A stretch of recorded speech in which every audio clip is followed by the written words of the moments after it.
Hi, this is a message to the many veterans, family members of veterans, and those who care about and for veterans in our community who have contacted us by phone, by email, have written to me on Facebook, and have walked into our office.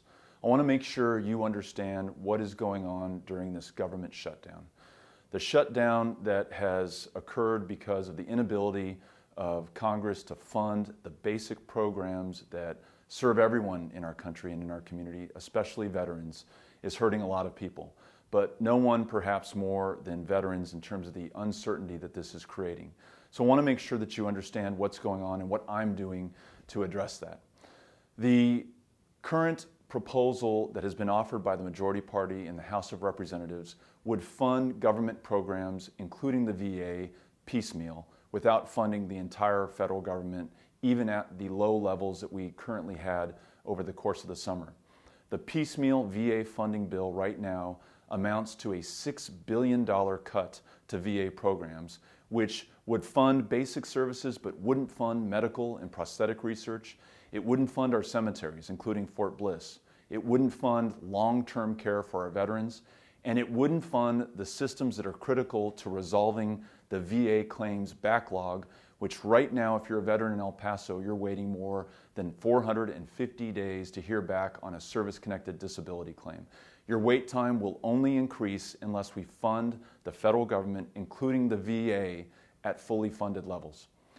In fact, many veteran service organizations, including the VFW, AMVETS, DAV, and the Paralyzed Veterans of America, have written to us urging full funding for all VA programs. In other words, they don't want a piecemeal response. They want us to do our job and fully fund the government.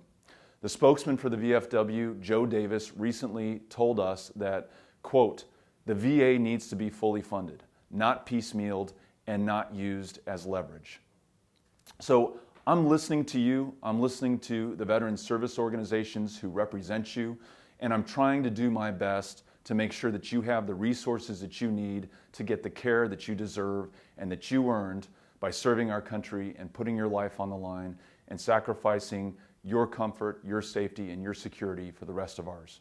I've co-sponsored legislation to provide advanced funding for the VA. This is something that would guarantee that we're never caught up in this kind of political budget battle again in the future. I'm working right now to get that bill to the floor.